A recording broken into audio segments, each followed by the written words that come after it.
gamer, and we hate Barry Burton. Thus begins that bizarre helicopter scene. We start with Alpha Team searching for their missing comrades in the Arklay Mountains. The grainy FMV footage, complete with awkward close-ups and dramatic freeze frames, was actually cutting edge for 1996, a game using real actors to sell a horror story. And then the dogs show up. The Cerberus attack is clunky by today's standards, the editing is frantic, the dogs clearly aren't as terrifying as they should be, but the idea of your elite squad being torn apart in the middle of nowhere hit hard at the time. And it's these dogs that help aid the first jump scare in the game, but more on that in a little bit. This is also where we meet the Stars team: Chris Redfield, Jill Valentine, Barry Burton, which we don't care about because he doesn't show up in Chris's playthrough, and the ever-mysterious Albert Wesker. Their introductions are hilariously over the top, with each character's name and weapon shown in freeze-frame glory. It's cheesy, yes, but it also sets them up as iconic, larger-than-life figures. When the survivors finally rush into the mansion, the tone shifts. The chaos of the forest gives way to the eerie calm of the mansion's foyer. The door slams shut behind them, and just like that, the game begins. I don't know what happened. Barry, where's Barry? Well, I'm sorry, but he's probably... No. Tis the season to sing along. What is that? Youngstown's Christmas music station, Mix 98.9. Okay, Jill and I will stay in the hall in case of an emergency. So after the intro cutscene, you're dropped into the mansion with the rest of your team.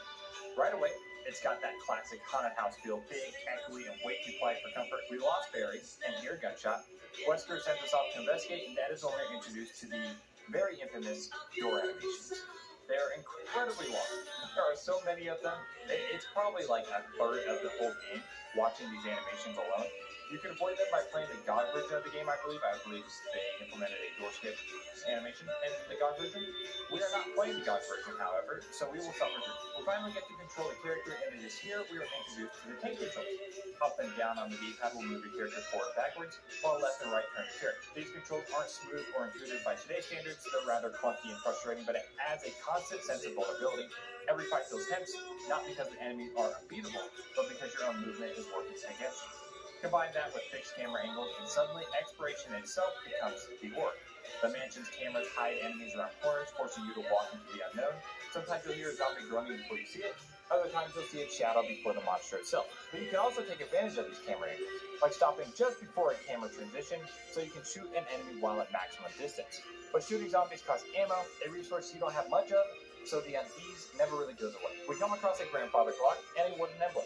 Remember these, they will be important later on. This game is the king of giving you something with little to no instructions, which I like.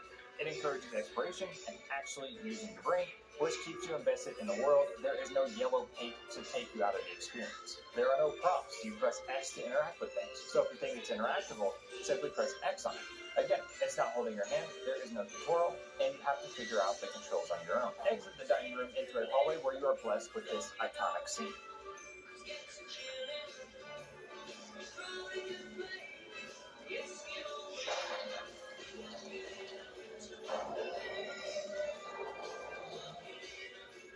You can kill him with the knife, but I suck with the knife, so we run back to the lobby. Jill and Wesker are gone, but Jill's gun is on the floor, so we pick it up.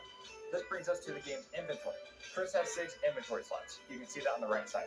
We start with a combat knife and some first aid spray. We have the emblem from before, and now a pistol. Our inventory is almost filled up, and we are only 10 minutes into the game. Don't worry, this will be a recurring theme. Inventory management is a staple in Resident Evil, so it's to no surprise that the very first game contains that element, albeit a bit egregious. To equip or use the item, you select it and hit either